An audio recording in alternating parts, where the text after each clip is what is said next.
Hello and welcome to another episode of Conversation Gurus. On this episode, we will look at how to start a conversation with a stranger, someone who you don't know, in English.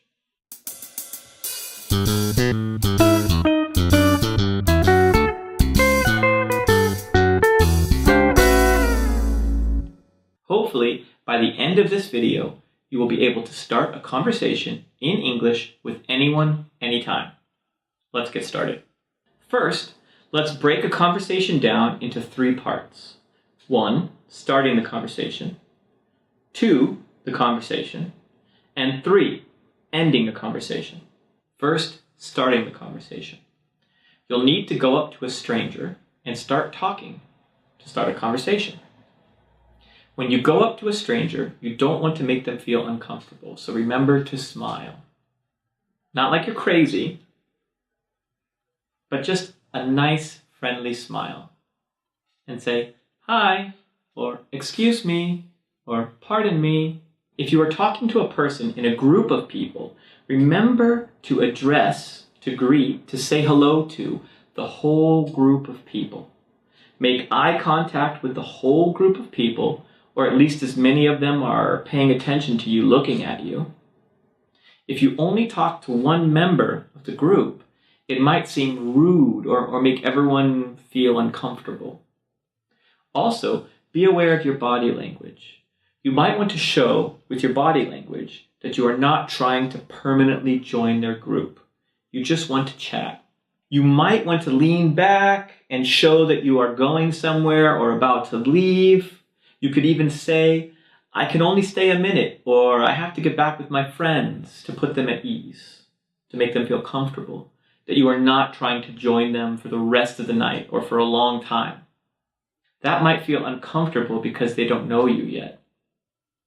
If the conversation goes well and they are smiling, laughing, interested in what you have to say, or otherwise happy to have you join them, you can change your body language to show that you don't need to go or have a seat or something like that. Now let's look at the second part, the conversation. So, you've approached a stranger or a group of strangers. So now what do you talk about? That has a lot to do with the situation, where you are, what you are doing, who the people are that you're talking to. Look around and find something to talk about. If you are at a club, you can talk about the music. If you're on a bus ride, talk about what he or she is reading or where he or she is going. If you are in a restaurant, then talk about the food. Tell them where you're from, and if they seem interested in your homeland, you can offer to teach them a little of your first language. Let's look at a few broad situations of where you might try to start a conversation in English. First, if you are in your home country and you see some tourists, you could ask them if they need any help. You could ask them if they need any directions or for you to translate something for them. There are lots of possibilities to help tourists in your home country. Another situation is that you're traveling as a tourist in a foreign country and you see some other tourists. You could ask them if they know where someplace is, maybe a tourist attraction. Do you know where the Grand Palace is? You could ask them. Have you been there? What did you think about it? Would you recommend it? Could you recommend a good local restaurant? Do you know where I can exchange some money?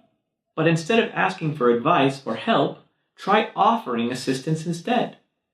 You could tell them about a nice place you think they should go. You could say, have you been to the Grand Palace? You should really go. It was great. There is a really great place to eat just over there on this street. It's called Tom's Thai Food. If you want some Thai food, you should give it a try. Try to be helpful and offer good ideas or assistance. If you are visiting an English-speaking country, you will have every chance to practice speaking English. Even though it might seem like a good idea, try not to spend too much time around speakers of your first language in a foreign country. For example, if you are Chinese and you are visiting New York, don't spend too much time in Chinatown. or you will miss out on opportunities to practice speaking English. And finally, ending the conversation. It's important to be aware of how engaged, how interested the person you are talking to is in the conversation. Are they really happy to be chatting with you? Or would they rather get back to talking with their friends? Or have some other place to go? Or just being polite, but really are done with the conversation and are now uncomfortable? If they look away, give short answers, and don't ask you anything, or just look uncomfortable, then just thank them for chatting and leave them alone. If they are smiling, asking you questions, want more information, or ask you to join them or their group, then you might have made a new friend. They might ask to exchange phone numbers or to friend each other on social media, Facebook, etc. Or maybe not. If you suggest to exchange phone numbers or whatever, and they don't want to, then don't push it. Don't ask more than once. Okay, let's go over some basic principles to think about. The first one is don't just try to take. Offer value. Don't just try to use the conversation as a way to practice English for your benefit without thinking about how the person you are talking to would enjoy or get something from the conversation. Offer them a positive attitude, fun, information. Teach them a few words of your language. Make them glad to have talked with you. Really listen to them and what they are saying, not just planning what you will say next. Actually listening to someone is a great gift. You bring the fun and the positive attitude. Do not try to improve your day by talking to them. Try to improve their day by talking with them. Come from a place of abundance. You have all that you need. Don't give off needy, please let me take some of your fun, positivity. I have nothing. Please, I need. Try to offer rather than take. Next, be honest. Be yourself. Don't invent fake reasons why you want to talk to them. Don't make up fake stories about where you have been and what you've done to try to be interesting and impress them. It's okay to say, hello, you seem interesting, and I just wanted to know if I can chat for a minute with you and practice my English. I have had many people approach me in the exact same way, and every time I have taken at least a few minutes to chat with them. If you go up to someone, at least you can offer them honesty. Honesty is actually pretty rare. If you are nervous, try to get yourself in a positive, fun state of mind. If you cannot, then accept that you are nervous. You can even say, I'm nervous because my English isn't so good. And the last point that we want to talk about is accept rejection. Some people are not very nice. Don't take it personally. It most likely doesn't have anything to do with you. If they are mean and not nice, then you wouldn't have wanted to talk with them anyway.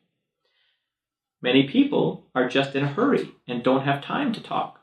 Or maybe they are in a group of friends and don't want to take time away from their friends. Don't take it personally. Not everyone is ready to chat with a stranger. Okay, so I hope that you now feel more confident in speaking with strangers. Go out and practice your English and hopefully make some new friends. Well, that's it, and I hope you've enjoyed this episode of Conversation Gurus. If you liked this episode, go ahead and click the like button.